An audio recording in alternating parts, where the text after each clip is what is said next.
네, 포커스 나이트 정치권 관심 뉴스 짚어보는 시간입니다. 오늘은 최수영 정치평론가 그리고 박창환 장한대 특임 교수 두 분 나오셨습니다. 어서 오십시오.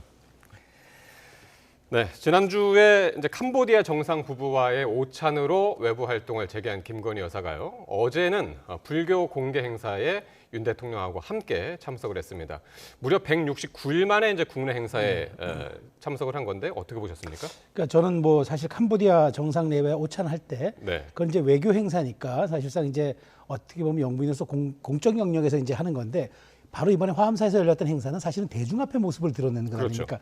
그러니까 이건 대중하게 드러내는 일종의 국내 공개 행사라서 사실은 이거는 이제 앞으로 행보를 재개하겠다는 그런 저는 메시지로 봐야 한다고 생각을 합니다. 근데 이게 이제 그 내용을 좀 들여다봐도 사실 이건 김 여사가 굉장히 역할을 했던 부분에서의 등장이거든요. 그러니까 이번에 갔던 그 석가모니 사리함이 환지본처라고 원래 있던 자리에 되돌려지는 것 아닙니까? 근데 이게 원래 이게 일제 강점기 때 반출된 것을 미국의 보스턴에 있는 박물관에 사간 건데, 근데 거기에서 이제 이게 논의가 이제 말이고 한국의 우리 불교계 요구로 이게 그 다시 환수 논의가 있다가 이게 2009년부터 중단이 돼 버렸어요. 근데 지난해 이제 미국을 방문했을 때 김 여사가 이제 말하자면은 영부인 외교의 일환으로 이것을 요청을 했는데 미국 정부가 수락을 해서 이번에 재개해달라. 그렇죠. 그래서 들어온 거거든요. 그러니까 사실 불교계 입장에서 보면 김 여사가 어떤 그 우리 문화재 환수 혹은 이제 더군다나 이제 문화재청이 이제는 국가유산청으로 이름도 바꾸지 않았습니까?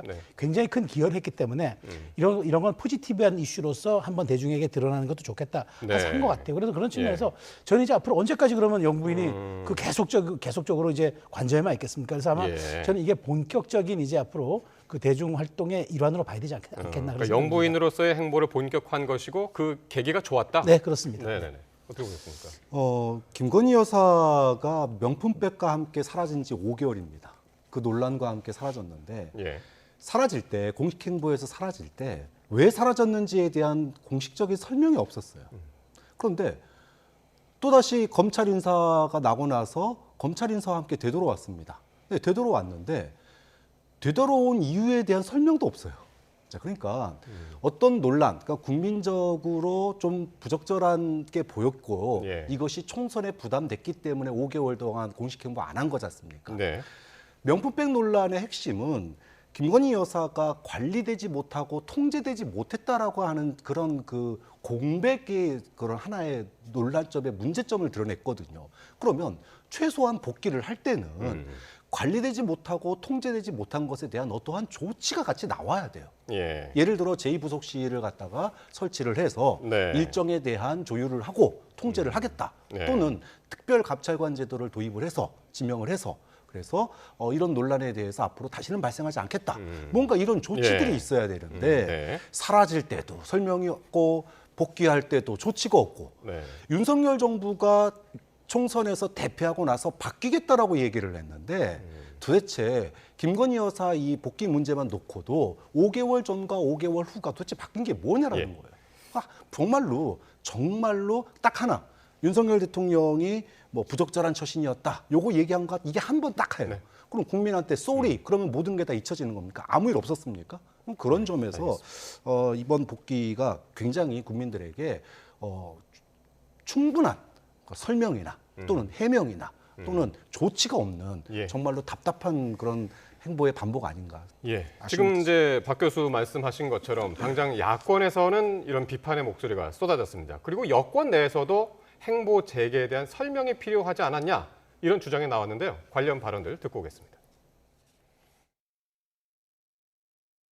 영부인이 169일간 나타나지 않다가 아무 소리 안 하고 법당으로 간다? 저는 김건희 여사가 갈 곳은 법당이 아니라 법정이다. 왜 디올백 받죠? 왜 양평 고속도로 문제가 생겼죠? 이러한 문제에 대해서 국민이 의혹을 가지고 있으면은 장삼이사의 부인이 아니에요. 대통령 영부인이에요. 그렇다고 하면은 거기에 대한 해명이나 설명을 해야죠. 그리고 검찰 조사를 받아야죠. 그 당시에 이제 명품백 사건 이후로 말하자면 이제 잠행을 하신 거고 이렇게 그냥 설명 없이 등장하고 시기적으로도 검찰 인사가 예민한 시기에 맞물렸던 만큼 저희가 특별검찰관이랑 제2부속실은 같이 가겠습니다라는 입장 표명이 됐으면 국민들께서도 여사 역할 필요하지라고 말씀하셨을 것 같아요. 네. 자, 김 여사가 이렇게 공개 일정을 다시 시작한 시점도 상당히 이제 공교로운데 그 시점이 바로 이제 검찰 고위직 인사 직후라는 거 아니겠습니까? 네. 지금 이제 야당에서는 일단 여러 가지 이런 의혹부터 해소해라 이런 입장입니다. 근데 이것을 뭐 해소하면은 이게 소송가 언제 끝날지 그러면 네. 이제 뭐 최소한 그러면 이게 이제 뭐 기소로 우리가 시점을 봐야 하는지 뭐 재판으로 시점을 봐야 하는지 아니면 제1심 판결로 봐야 하는지 아니면 예. 무혐의 처리로 봐야 하는지 사실 이걸 기다리다 보면 대통령 영부인의 그 활동을 언제 하겠습니까? 그러니까 대통령 사실 또 조만간 또 공직 순방에 나설 수도 있는 것이고 예. 그런 측면에서 저는 이 부분은 그 과정에서라도 수사를 받으면 될 일이고 본인이 소환돼서 입장을 밝힐 수 있으면 밝히면 될 일이지 수사 일정에 맞춰서 본인이 협조하면 될 일이지 예. 이 자체가 모든 것이 클리어된 다음에 행보를 제기해라. 이건 조금 무리한 요구인 것 같아요. 왜냐하면 영부인은 뭐 공적인 위치는 아니지만 어쨌든 공적 지위에 있는 건 분명한 것 아니겠습니까? 예. 그렇기 때문에 저는 이렇게 생각합니다. 지금 어찌되었건 김 여사가 복귀를 해서 영부인의 활동을 하는 게 필요 조건이라 그러면은 네. 그를 보완하는 뭐 박 교수님 말씀하셨듯이 특별감찰관 제도라 제2부속실 설치는 충분 조건이다. 그래서 예. 필요 충분 조건이 맞물리면은 그 와중에 또 수사는 수사대로 받으면 될 일이기 예, 때문에 예, 예. 너무 이 부분을 한 곳으로 몰아서 딱 하나가 다 정리된 다음에야 예. 행보를 제기하는 게 옳다. 이 주장은 조금 저는 영부인의 역할을 너무 제한적으로 보고 있는 게 아닌가 그런 그러니까 생각이 듭니다. 등장하는 거는 누가 막지도 않고 네. 당연히 이제 등장해야 되는 것이 맞는데 그것과 동시에 같은 설명이 필요하고 아까도 말씀하셨습니다마는 특별감찰관 같은 경우는 이게 윤 대통령의 공약이기도 해서 말이죠. 그러니까 국민에 대한 최소한의 예의가 필요하다는 거예요. 네. 그러니까 말 그대로 영부인입니다. 대통령 부인으로서 외교나 여러 가지 활동을 하는 걸 누가 뭐라 그러지는 않아요. 아무리 뭐 본인이 이제 영부인 역할을 최소한으로 하겠다라고 얘기를 했어도 그래도 영부인인 건 변함없거든요. 그런데 문제는 그 영부인 역할, 공적인 역할 아닙니까? 그걸 5개월 동안 안 했어요, 공식적인 행사를. 그러면 5개월 동안 왜 안 하면은 어떻게 보면은 역할 방기 아닙니까? 책임 방기예요. 예. 그렇게 할 수밖에 없었던 사연이 있는 겁니다. 그리고 검찰에서 1월 달에 소환 조사 필요성이 있다라고 제기를 한 거 아닙니까? 그런데 그 소환 조사에 대한 용산 대통령실의 입장은 뭐냐? 지검장 바꿔예요. 1차장 검사 바꿔, 3차장 예. 검사 바꿔. 그러니까 다시 등장을 해요. 예. 자, 이러면 국민들이 아무리 오해하지 말라고 얘기를 하더라도 오해를 할 수밖에 없는 상황을 만들어 놓고 활동을 하면 요건 누가 먹냐? 김건희 여사하고 윤석열 대통령이 먹는 거예요. 그럼 최소한의 아까 얘기했던 것처럼 여권에서 나오는 것처럼 최소한의 제2부속실이든 특별감찰관이든 뭔가를 하면서 그래도 국민들에게 그래도 이거는 해야 되지 않겠습니까라고 하면은 어느 정도 뭔가 동의는 못 하겠지만 그래도 네. 뭐 그건 해야지 정도로 갈 텐데 예. 이 정부는 설명도 없고 조치도 예. 없습니다. 자, 이런 가운데 김건희 여사의 명품 가방 수수 의혹을 고발한 인터넷 매체죠. 서울의 소리 백은종 대표가 오늘 검찰에 출석을 했는데요. 어떤 이야기를 했는지 직접 목소리 듣고 오겠습니다. 오늘 검찰에는 구체적으로 어떤 자료들 제출하시는 걸까요? 오늘은 청탁이 분명하다는 청탁 내용 한 가지 카톡 메신저를 공개하고 그 정황을 설명하고 그 언제 제공을 했고 언제 이런 내용들이 오가는 것까지 상세히 설명해서 검찰 수사관이 내용을 이해할 수 있는 그런 진술을 할 예정입니다. 물품을 받았는지에 대해서는 크게 다툼이 없을 것 같고 그 인사청탁이 이제 직무와 관련이 있는지 관련이 있다고 하면 이제 뇌물죄로 연관될 수도 있는 거니까 아마 그 점이 이 사건에서는 중요할 걸로 보이고요. 예. 백은종 대표는 김 여사를 찍은 원본 영상하고 또 이제 청탁이 담긴 메신저 내용을 제출하겠다. 이제 들어갈 때 지금 얘기니까요. 제출하겠다고 했고 출석 전에는 또 여기 오기 전에 김 여사가 인사청탁 대가로 건넨 다른 선물들도 받았다. 이렇게 주장을 하면서 지금 서울중앙지검에 이제 대검에 추가로 이제 고발을 하고 들어갔습니다. 네. 예. 저는 이제 이 사건이 이제 사실은 두 갈래잖아요. 하나가 이제 백은종 서울의 소리 대표가 이제 모든 것을 이제 준비해 줬다는 거고 네. 시행을 한 사람은 최 목사 아니겠습니까? 근데 이 최 목사는 지금 최근에 들어서 자기는 요구하거나 뭘 대가를 바라고 준 게 아니라 또 이렇게 결이 다른 얘기래요. 네. 그러니까 지금 급해서 백은종 이쪽 서울의 소리 대표 측에서 우리가 다 증거 갖고 있으니까 제출하겠다는 거예요. 일종의 같이 일을 도모했던 사람, 일종의 공모했던 사람들이 얘기가 달라진 최 거예요. 목사는 본인의 혐의가 이제 청탁을 그렇죠. 한 혐의가 하나 있기 하나 때문에 있기 때문에 본인이 이제 여기서 빠져나가기 위해서는 그것도 예. 부정해야 되는 그런지 건데 모르겠습니다. 어쨌든 말이 다릅니다. 그렇죠, 그렇죠. 말이 예. 다르죠. 그래서 저는 어쨌든 지금 이렇게 그런 증거까지 제출했다고 하는 이제는 속도를 저 내야 된다고 보는 게 검찰총장도 9월 전까지 자기 임기 때 수사를 한다고 했고 서울중지 이번에 중앙지검장으로 온 분도 분명히 지금 이것도 수사팀에 속도를 내라고 한다고 하니 그러면 이제 빨리 진행해야죠. 근데 예. 중요한 증거가 사실은 제출되지 않아서 본인은 뭐 이것이 잠입 취재다 뭐 이렇게까지 언더커버라고 얘기했는데 그걸 입증하려면 어쨌든 받은 김건희 여사 입장에서는 죄는 안 돼요. 결국 배우자가 알았느냐 몰랐느냐가 이 사건의 핵심 쟁점이기 때문에 저는 이거 이제는 큰 논란에 소지가 없다고 봐요. 그래서 이거는 뭐 2, 3개월이면 모든 게 결론나지 않겠습니까? 저는 그래서 조속한 결과가 나오리라고 생각하고 있습니다. 예. 그러니까 지금 말씀하신 대로 이제 최 목사랑 백은종 대표랑 이제 얘기가 달라서 사실 근데 여기서 핵심은 진짜 청탁의 대가가 있었느냐, 청탁 대가였느냐, 그리고 이제 그거를 윤 대통령이 이제 사전에 알았느냐, 그러니까 사전이라기보다도 언제 알았느냐. 이게 이제 상당히 중요한 관건이 될 것 같습니다. 그렇죠. 이제 뭐 최 목사가 명품백을 건넬 때 그것이 이제 어떤 청탁성이었는지 그리고 그것에 대해서 윤석열 대통령이 알았는지 이게 이제 소위 말해서 범죄의 성립 여부와 관계가 있잖아요. 그러다 보니까 이게 이제 중요한 논란거리로 이제 떠올랐는데 예. 이제 문제는 이 부분이 과연 수사가 제대로 될까라고 하는 거에 대한 의문이에요. 아까도 얘기했지만 지금 이제 1월 달부터 수사팀에서 요구했는 사항이 김 여사 소환해서 좀 조사해야겠다, 필요성이 있다 이런 제기를 했는데 뭐 총선 전에 하면은 논란이 되니까 이후에 했다는 거 아닙니까?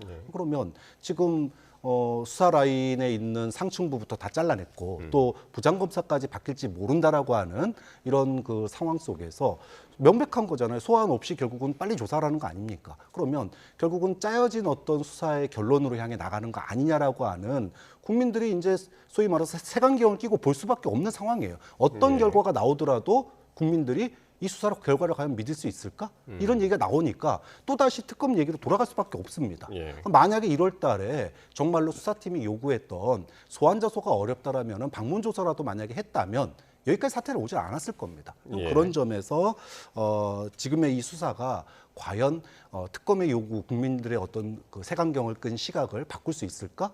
어떤 결과가 나오더라도 예. 국민들이 쉽게 납득을 하기 어려운 상황이 돼버렸다. 일단은 지난번에 이제 검찰 고위직 인사가 이제 차장검사까지 있었고 이제 부장검사까지는 아직 없었죠. 이제 그 인사가 어떻게 되는지도 한번 봐야 될 것 같고 이렇게 이제 김건희 여사 관련해서 주말에 이제 이슈가 확 된 이 가운데 또 눈에 띄는 부분이 또 하나가 있었습니다. 뭐냐면 문재인 전 대통령이 퇴임 2주년을 맞아서 이제 회고록을 출간을 했는데 이게 이제 정치권 화두로 떠올랐습니다.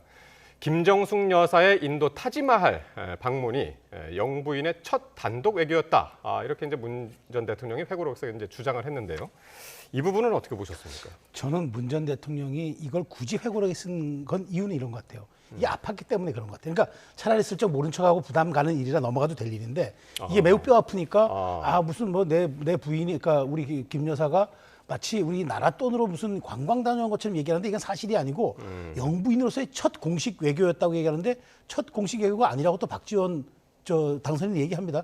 이호 여사가 유엔 총회 갔던 게 가장 첫 공식 얘기라고 얘기해서 네. 그것도 이제 사실관계가 맞지도 않을 뿐더러 저는 문재인 대통령이 잊고 싶다고 했던 잊혀지고 싶다는 문재인 대통령이 지난 총선 그 마지막 부분에 PK 지역 유세에 나서면서 오히려 민주당이 해가 됐다는 그런 평판을 받고 있는 와중에 네. 이 미묘한 시기에 김정수 여사의 이 타지마할 방문 이 문제를 꺼냄으로써 저는 문재인 대통령이 또 민주당에 부담을 끼쳐줄 수도 있다는 생각이 들어서 저는 이게 좀 조금 이따 사실관계는 좀 뒤에 다루겠습니다만은 네. 이게 저는 친명과 친문 갈등의 또 하나의 당내 균열이 될 것도 같아요. 그래서 저는 문재인 대통령이 왜 이 미묘한 시기에 이 회고록을 내면서 현실 정치에 참전을 하는지 잊혀지고 싶다는 그 말은 제가 믿지는 않았지만 어쨌든 이런 식으로 가버리면은 지금 민주당 내에서 미묘한 말하자면은 정치 지형의 변화를 가져올 수 있는 단초를 제공했다는 점에서 저는 이 이슈가 주목되는 이유입니다. 그러게요. 지금 평론가님 말씀도 일리가 있는 게 만약에 회고록이 발간이 안 됐거나 아니면 회고록에 이 내용이 담기지 않았으면은 그냥 묻히고 지나갈 수도 있었던 일 아닐까 싶기도 합니다. 지금 말씀 들어보면. 근데 이미 이제 논란이 네.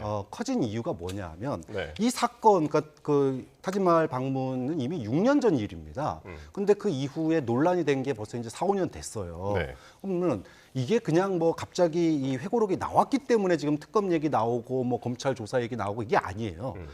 지난 11월 달에 김 여사 명품백 사건이 터지고 그것이 고발되니까 보수 측에서 이 타지마할 이 방문권을 갖다가 네. 소위 말해서 외유성 방문이다, 국고 네. 낭비다 이래가지고 고발을 합니다. 네. 그래서 이 고발이 어디로 배당이 됐냐?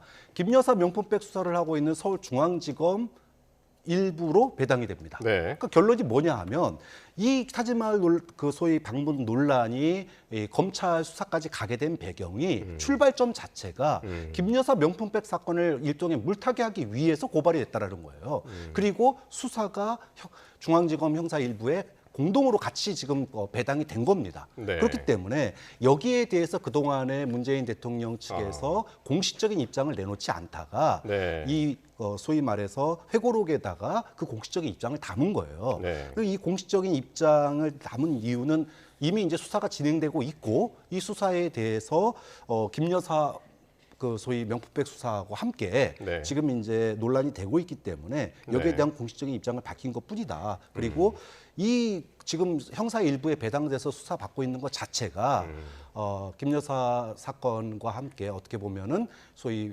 형평성 또는 물타기 이런 거고 지금 김 여사 특검 얘기가 나오니까 그러면은 이제 김정숙 여사에 대한 특검도 하자, 네. 뭐 쌍김 특검 하자 이렇게 나오는 거 예. 아닙니까? 결국은 뭐 소위 물귀신 작전으로 이 논란을 계속 이끌고 가겠다라는 거기 때문에 예. 의도 자체가 그동안에 논란이 있었음에도 불구하고 왜 이제서야 네. 이런 이 시기에 이게 등장하느냐라고 하는 네. 부분은 굉장히 좀 알겠습니다. 의도성이 좀 명백하게 고의성이 있다라고 보는 거죠. 시청자 여러분의 이해를 위해서 문재인 대통령의 회고록에 인도에서 이제 타지마할 그 기념공원 개장을 할 때 인도 정부로부터 초청을 받았고 하지만 문재인 대통령 직접 가기가 어려워서 고사를 했더니 그럼 아내를 대신 보내달라고 요 초청이 와서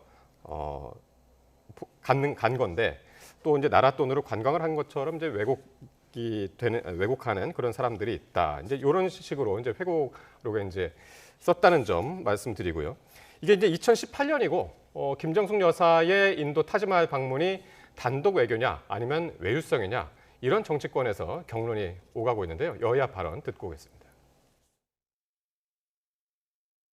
혈세 탕진으로 국민들 지탄을 받은 김정숙 여사의 타지마할 버킷리스트 챌린지가 어떻게 배우자의 단독 외교입니까? 문 전 대통령 회고록은 김 여사의 혈세 관광에 대한 국민적 의혹의 불씨를 살리고 잠시 잊었던 문 정권의 뻔뻔함을 환기시켜주고 있습니다.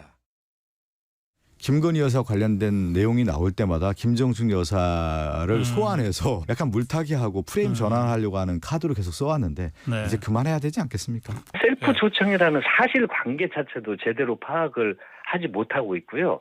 그 왜곡하고 있는 겁니다. 대통령이 방문을 하셨을 때 모디 총리께서 대통령을 한번 초청을 했는데 방문했는데 또 방문하기가 어렵잖아요. 그러니까 인도 정부에서 요청을 합니다. 그러면 여사님이라도 좀 방문을 했었으면 좋겠다. 우선 여당은 2년 전 국정감사 등에서 이제 외유성 출장이 확인됐다라는 입장이고, 그런데 민주당은 인도에서 초청을 해가지고 진행된 순방이다라는 데 지금 초점을 맞추고 있는 것 같아요. 그러니까 저는 민주당이 교묘하게 지금 이게 논점을 흐리고 있어요. 그러니까 중요한 건 초청을 했으니까 갔겠죠. 그건 맞아요. 근데 누구를 초청했느냐가 핵심 아닙니까? 첫 번째가 지금 오늘 보도에 따르면 외교부 장관을 지목했다는 거예요. 외교부 장관, 당시 강경화 장관이 갈 수 없어 상황이 되니까 그러면 이제 도종환 장관, 당시 문체부 장관입니다. 가겠다고 했는데 그렇게 되니까 이제 여기에서 그러면 우리 측 영부인이 함께 동행하는 건 어떻느냐고 우리 정부가 보내니까 그럼 인도 정부가 뭘 합니까? 오지 말라고 하겠습니까? 당연히 우리 정부에서 문화부 장관과 영부인이 동행하겠습니다라고 얘기하니까 그쪽에서는 그렇게 하십시오라고 왔겠죠. 그렇게 해서 갑니다. 가는데 무려 영부인이 동행했다는 이유만으로 바로 공군 2호기 대통령이 탑승해야만 등장한 휘장이 달리는 대통령 전용기가 등장하고 400억 원 가까운 우리 세금이 들어갑니다. 그리고 400억 원 아니지만 40명 가까운 사람들이 여기 동행을 하게 됩니다. 그러니까 이게 방문단이 어마어마하게 커졌어요. 방문단이 한 배 정도 배가 좀 늘었죠. 거기다가 타지마을은 원래 허황후 그 기념식하고는 아무 상관이 없는 곳에서 네. 무려 400km를 날아가서 따로 간 거예요. 그럼 이게 뭡니까? 민주당의 주장은 인도 정부가 요청했기 때문에 갔는데 아무 문제가 없다는 거잖아요.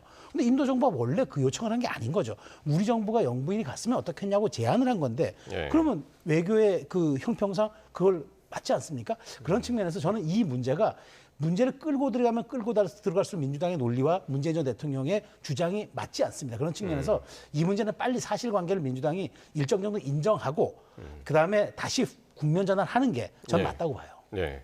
어떻게 보셨습니까? 네. 가가지고 정말로 관광만 하고 왔다 그러면은 뭐 비판받아 마땅합니다. 그리고 그 돈 썼다 그러면은 물어내야 된다고 생각해요. 국민의 혈세인데. 그런데 김정숙 여사가 가가지고 그 개장식에서 기념사를 했는데 이 기념사가 당시에 인도에서 생중계가 됐습니다. 그리고 모디 총리가 네. 이 지금 한국과 인도의 이 우호 관계가 이렇게 탄탄하다. 그러면서 기회가 있을 때마다 이 부분을 가지고 홍보를 했었어요. 그러면은 가가지고 외교 역할을 갖다가 분명하게 한 거예요. 당시에 모디 총리 인도와 한국의 어떤 그 경제 협력의 관계 이 부분이 굉장히 중요한 대목 중에 하나였는데 거기에서 분명한 역할이 있었습니다. 그럼 역할이 없는 외교 정말로 순수하게 뭐 타지마을 가기 위해서 그냥 곁다리로 낀 게 아니라 분명한 역할이 있었다라는 거예요. 근데 돌이켜 보면은 김건희 여사는 윤석열 대통령이 우크라이나 방문했을 때 비밀리에 방문했을 때 그때 뭐 했습니까? 명품 쇼핑했잖아요. 경호원들 둘러싸여 가지고. 이거야말로 문제인 거죠. 그러니까 이런 부분들에 대해서 정말로 그 남편인 대통령은 전쟁터인 우크라이나를 방문하고 있는데 본인은 정작 경호원들이 휩싸여 가지고 명품 쇼핑하고 있고 이런 논란들이 더 논란의 재수가 있는 부분이지 외교적 역할을 수행했고 왜 글쎄요 뭐 타지마을 굳이 간 것까지 뭐 논란이 된다면 논란이 되겠지만 그 외교적 역할을 분명히 한 측면에 대해서까지 외유성이다 이렇게 얘기를 하면 그 부분은 너무 나간 주장이라는 거죠. 일단 그러니까 인도에서 외교부 장관이든 문체부 장관이든 누굴 초청을 했든 여기서 김정숙 여사가 가서 제1 외교관으로서의 역할을 충실히 했다. 그리고 인도 정부도 그거를 만족했다라는 지금 의견이죠. 저도 제가 그래서 드리고 싶은 말씀이 그거예요. 그게 사후 결과가 그렇게 나왔으면은 외교부가 왜 거기 공식 성과 보고서를 왜 안 실었겠습니까?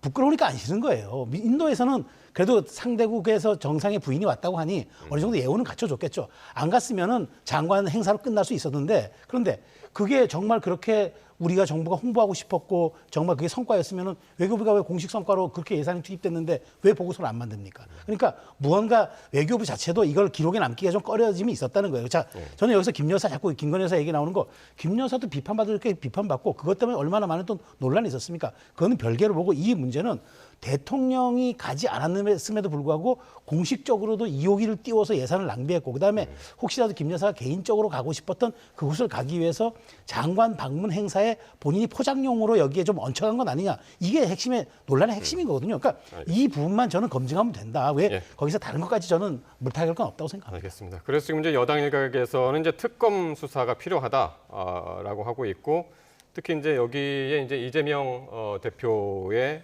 부인이죠. 김혜경 씨까지 포함해서 3김 특검 다 하자. 김민전 당선인이 최근에 이제 주장하기도 했습니다만은 요거는 앞으로 어떻게 전개가 되는지 계속 지켜봐야겠고요. 다음 주제 가겠습니다. 대통령실이 오늘 정부의 해외 직접 구매, 직구 규제 대책 발표로 혼선이 빚어진 데 대해서 공식적으로 사과를 했습니다. 성태훈 정책실장의 발언 듣고 오겠습니다. 저렴한 제품을 구매하기 위해 애쓰시는 국민에게 불편을 초래한다는 점을 충분히 고려하지 못한 부분입니다. 이에 대해 송구합니다. 국민 불편이 없도록 필요한 조치를 하라는 대통령의 지시에 따라 관계부처는 해외 직구 KC 인증 도입 방침은 전면 재검토하고 KC 인증과 같은 방법으로 제한하지 않고 소비자의 선택권과 안정성을 보다 균형 있게 고려할 수 있는 방안을 심도 있게 마련해 나가도록 하였습니다. 예. 그러니까 날짜별로 조금씩 정리를 해보자면 정부가 지난 16일에 KC 인증 없는 제품의 해외 직구를 금지한다. 이렇게 발표를 했고요. 사흘 만인 19일, 어제였습니다. 사실상 이 발표를 철회했고 바로 이제 오늘 이제 사과를 했는 대통령실도 이제 사과를 한 건데요. 직구를 둘러싼 정책 혼선, 논란, 이건 어떻게 보고 계십니까? 그러니까 현 정부 들어서서 어떤 정책 이슈를 꺼내 들었는데 이게 며칠 만에 뒤바뀌는 일들이 벌써 몇 번째잖아요. 정부 출범하고 나서 이제 만 5세 뭐 초등학교 뭐 입학 논란도 그랬고 69시간 주 69시간 노동 문제도 그랬고 근로시간 연장 문제도 그랬고 그럼 또 이런 문제도 있고 이렇게 되면 이게 과연 이제 윤석열 정부에서 소위 오랫동안 준비한 정책들 그리고 대한민국의 어떤 국민들의 답답한 점을 풀어주기 위해서 그런 기획되고 준비되고 꼭 바꿔야 될 정책들을 추진한 거냐? 아니면 그때그때 이거 아이디어 괜찮은데 이런 것들을 올려가지고 급하게 하다가 문제 생기면 안 해버리고 덮어버리고 이런 게 벌써 반복이 몇 번 되니까 이제 국민들이 이상한 거예요. 당장 뭐 C커머스, 차이나 커머스 굉장히 저렴합니다. 저도 몇 번 이용했는데 정말 저렴해요. 그런데 만약에 이렇게 직구로 들어오는 것 중에 발암물질이 있다. 예를 들어 우리도 뭐 다 땡땡에서 슬리퍼가 발암물질이 있다고 딱 언론에 뜨는 순간 국민들이 그거 환불하고 또는 안 사고 그러잖아요. 그럼 발암물질에 대한 검사를 강화하겠다. 이러면은 국민 누구도 아무도 뭐라고 안 합니다. 그렇죠? 그런데 80여 개를 갖다가 우리의 그 소위 말하는 과거의 KS 마크와 같은 KC 인증 이거를 가지고 여기 통과 안 하면은 아예 직구를 못하게 하겠다. 이거는 전혀 다른 문제거든요. 전형적인 탁상 행정이죠. 그러니까 지금 이런 말씀을 하시는 분이 지금 꼭 야당뿐만이 아니라 지금 여당의 당권 주자들이 일제히 이 목소리를 주말에 한꺼번에 냈단 말이에요. 지난 토요일 날 이제 마치 경쟁이라도 하듯이 하루에 동시에 이제 비판의 목소리를 냈는데 거기에는 이제 한동훈 전 위원장도 있었고 해서 상당히 지금 주목을 받았어요. 그러니까 이제 뭐 유승민 그 전 의원 그다음에 이제 나경원 당선이 모두 지금 여기다 얘기를 했는데 제일 주목받은 건 한동훈 전 위원장이죠. 왜냐 한동훈 위원장이 그동안 뭐 목격담 정치 이른바 뭐 자맹 정치는 했는데 그것이 이제 그 화제가 됐는데 이렇게 정책에 대해서 구체적인 언급을 통해서 이제 참전한 건 처음이라서 이게 무슨 의미냐 이렇게 보는데 그 중요한 건 저는 이거라고 봐요. 굳이 아직 한동훈 위원장이 이제 법무장관 출신이고 초대 강요 출신인데 정부 정책에 대해서 비판하거나 뭐 칭찬하거나 할 수 있는데 굳이 이렇게 정부 정책의 네거티브한 이슈를 가지고 한 것은 전 앞으로 본인의 정치적 스탠스를 비윤 내지는 최대 반윤까지도 저는 설 수 있다라고 저는 생각을 하는 거예요. 그러니까 그래서 이게 주목을 받는 거죠. 물론 이것이 당권 도전의 첫 시발 메시지냐도 중요하겠지만 저는 이게 과연 한동훈 위원장이 앞으로 내가 어떤 정치 지형과 당의 그 어떤 말하자면 그 당의 어떤 정치적 스탠스를 내가 갖고 갈 것이냐 그것을 저는 보여줬던 사례라고 봐서 앞으로 한동훈 위원장이 더 주목받는 이유가 이 첫 메시지에 있다고 저는 보는 거예요. 이런 가운데 지금 국민의힘의 비주류를 중심으로 해서 한동훈 전당대회 출마에 이제 힘을 싣는 발언이 계속 이어지고 있는데 그러면 총선 백서에는 한동훈 책임론이 지금 부각하고 있다. 그러면서 또 이제 비판도 계속 있어서 복귀에 대해서는 어떻게 보십니까? 그 영향에 대해서는? 그러니까 지금 총선 백서가 말 그대로 우리가 왜 졌는지 국민의힘이 왜 졌는지에 대해서 분석하기 위한 백서가 아니라 하나의 당권 투쟁의 도구가 돼 버렸어요. 그러니까 총선 백서를 그러니까 원래 TF였던 거를 위원회급으로 격상했잖아요. 이 과정 자체를 소위 말해서 한동훈 전 비대위원장의 전대 출발을 막기 위해서 뭐 이거를 했다. 이렇게 지금 바라보고 있는 거예요. 소위 말하면은 영남 친윤 쪽에서 그걸 밀어붙이고 있다라는 거고 수도권을 중심으로 한 당협위원장들, 그러니까 거의 대부분 다 낙선했으니까 이쪽에서는 이 답답한 상황 속에서 뭔가 국민의힘하고 대통령실이 바뀌었으면 좋겠는데 하나도 안 바뀌고 있으니까 뭔가 우리들의 목소리를 대변해 줄 사람이 필요한데 이거를 갖다가 한동훈 전 비대위원장에게 그 기대감을 싣고 있는 거예요. 그러니까 총선 백서에 한동훈 전 비대위원장의 총선 패배 책임론이 딱 명기되는 순간 이번 전당대회 못 나오셨습니까? 그러니까 이거 정치적 의도를 가진 총선 백서 아니냐 이러면서 지금 당의 주도권 싸움을 둘러싼 어떤 투쟁으로 변질이 돼 버렸어요. 그렇기 때문에 지금 그러다 보니까는 여권의 소위 그 원로들이 총선 백서 이거 전당대회 이후에 공개하자 이렇게까지 얘기가 나오고 있는 거예요. 그러니까 총선 백서가 자칫하면은 흐지부지 될 그런 상황인 가운데 조정훈 총선백서 특위위원장이 전당대회를 나는 나가지 않겠다. 네. 이게 왜냐하면 그동안 계속 이 조정훈 위원장의 사심이 있는 것 아니냐. 네. 그런 비판을 계속 받아왔단 말이죠. 그렇죠. 저는 그래서 조정훈 위원장이 아주 조기에 잘한 결정이라고 봅니다. 그러니까 이 자체가 조정훈 위원장이 이런 데 대한 뜻을 버리지 않고 네. 계속 작업을 해나가면 여기에 대해 이 백서는 공신력과 신뢰성이 생명인데 네. 아무도 설득력을 가지 못해요. 게다가 이 자체가 오염되고 이 여기에 대해서 아무도 동의할 수 없는 상황까지 갈 수 있습니다. 그렇다면 이게 백서라는 게 패배 책임을 냉정하게 분석해서 다음에 다시는 이런 것을 반복하지 말자는 건데 그것보다는 오히려 당내 계파 갈등이라든가 당내 정치 지형에 영향을 끼치는 아주 말하자면 블랙리스트가 될 수가 있는 상황이기 때문에 예. 저는 저분 건 잘했고 그다음에 지금 조 위원장은 이제부터는 말을 아껴야 합니다. 이제부터는 공식 인터뷰도 자제하고 오직 객관적이고 정말 모두가 공감할 수 있는 타당한 이야기를 여기에 담아줘야 되고 그다음에 이 백서를 보고 국민의힘 내부나 보수 진영에서 공감을 해줘서 이 백서가 앞으로 모든 선거의 지침이 돼야 하고 당내 개혁의 출발점이 돼야 합니다. 예. 그런 백서를 만들어 놓겠다는 그 각오로 지금 임해야지 이제부터 뭐 윤 대통령도 책임 있고 한 위원장도 책임 있습니다. 이런 식의 얘기를 해가지고 가이드라인을 주는 듯한 이런 언행 전 자제해야 된다고 보고 이제부터는 올바른 백서 만들기에 집중해야 한다고 봅니다. 네. 어쨌든 본인의 진위가 뭐든 간에 너무 논란이 지금 되고 그렇죠. 있는 와중에 이게 끝 마무리까지 잘 될 수 있을지 모르겠습니다. 같이 지켜보기로 하고요. 자, 오늘 발표된 정당 지지율을 살펴보겠는데요. 민주당 지지율이 관건입니다. 일단은 여론조사 기간은 13일부터 17일, 지난주 주중에 이제 이루어진 거고요. 지금 보시면 굵은색이 이제 이번 주 발표인데요. 국민의힘이 35%, 조금 올랐고요. 더불어민주당이 34.5%로 직전 조사보다 6.1% 포인트가 하락했습니다. 상당히 이제 이 정도면 이제 큰 폭의 하락이고 그다음 조국혁신당, 개혁신당 조금씩 오르는 모습 이렇게 보였는데 민주당 지지율이 6.1% 포인트 급락한 거다라는 조사가 이제 보는 사람도 그랬고 민주당 안에서도 지금 깜짝 놀랐습니다. 그 원인은 뭘까요? 지금 보십시오. 지금 더불어민주당에서 6.1이 빠졌잖아요. 네. 나머지가 어디로 갔습니까? 국민의힘에 2.1로 가고 조국혁신당 1, 개혁신당에 1점이 갔어요. 그러니까 쉽게 말하자면 한 5% 정도 빠진 게 전부가 국민의힘을 한 반 가고 나머지가 조국혁신당, 개혁신당 갔다는 얘기입니다. 네. 이게 뭘 의미하냐면은 사실 여기에서 뭐 국민의힘이 최근에 뭐 잘해서 평가받았다는 건 거의 없지 않습니까? 자력으로 오는 게 아니죠.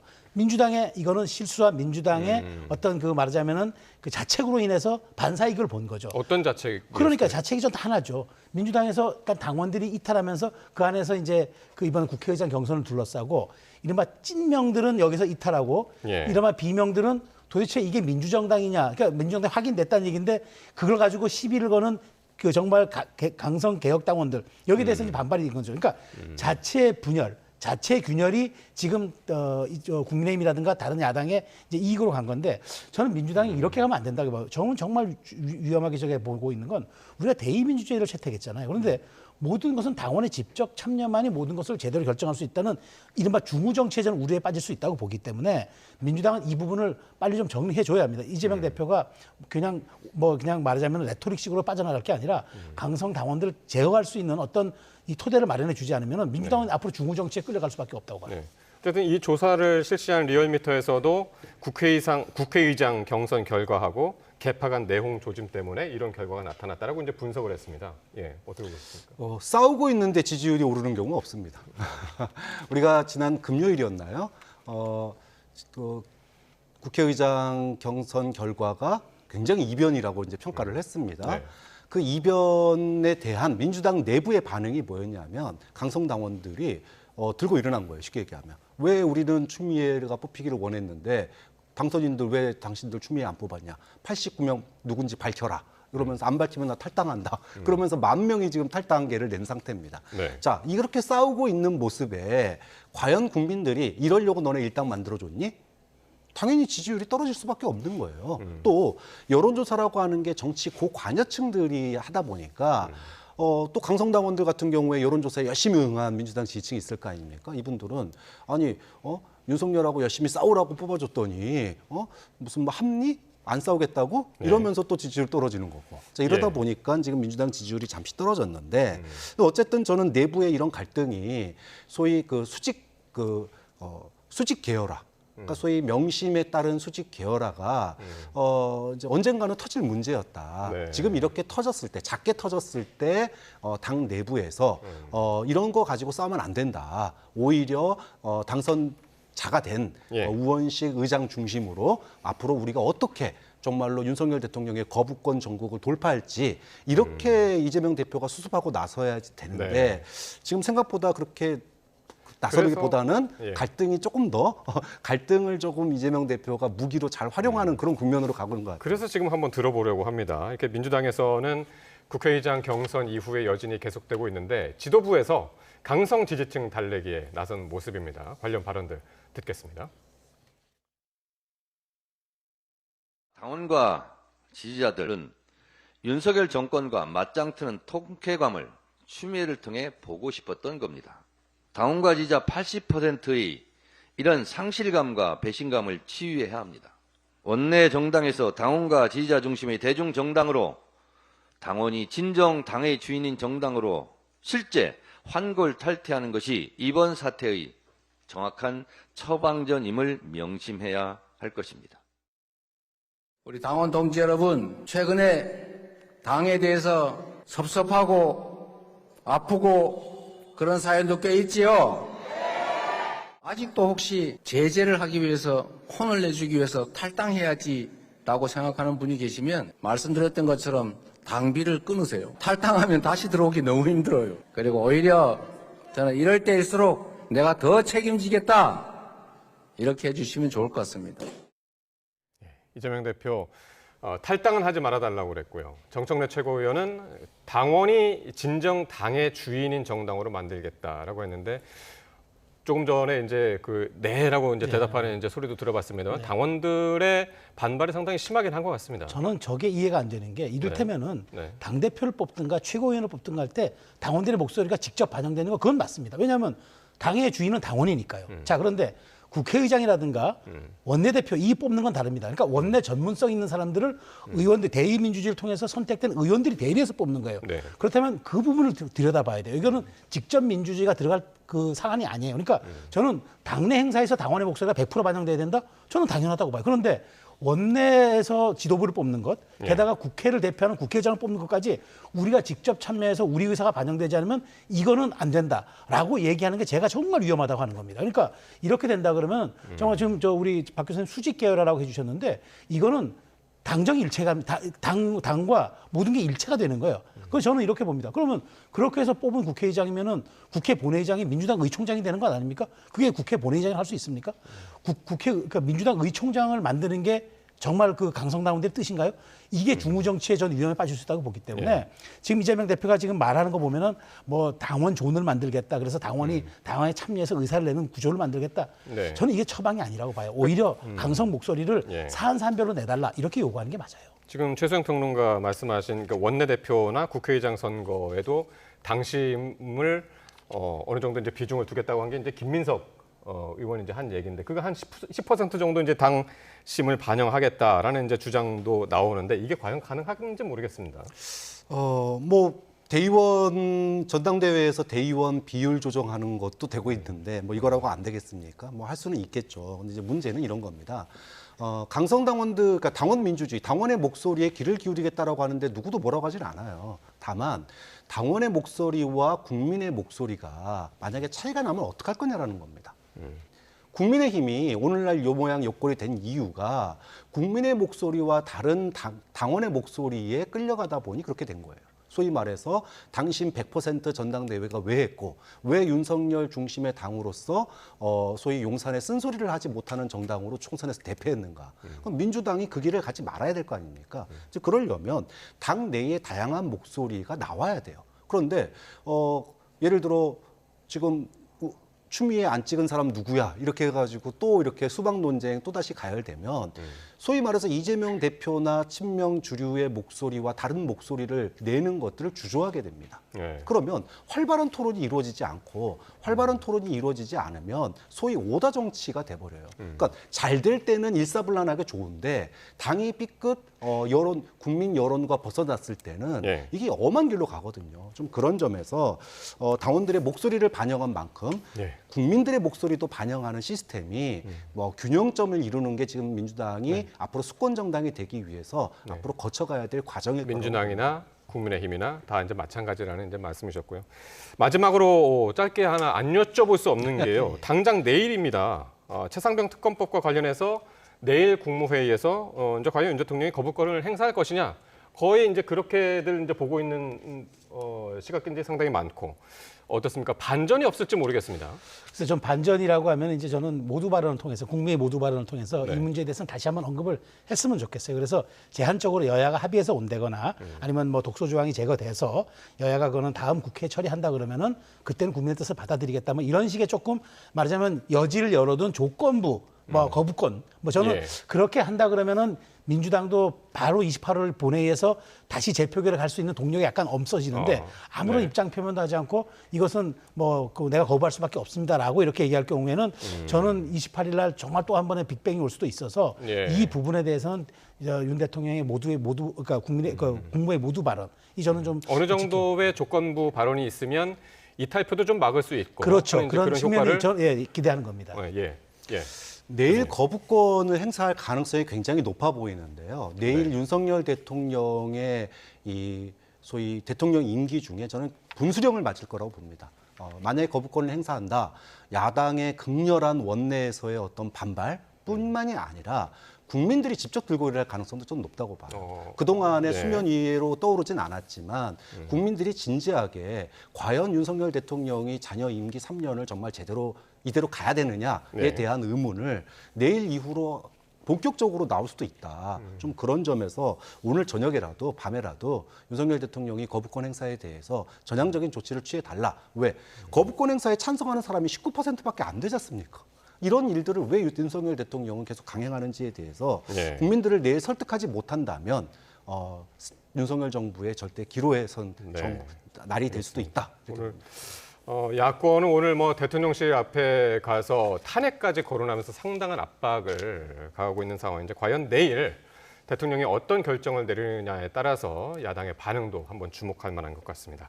자, 오늘 최수영 정치평론가, 박창환 장한대 특임교수와 말씀 나눴습니다. 고맙습니다.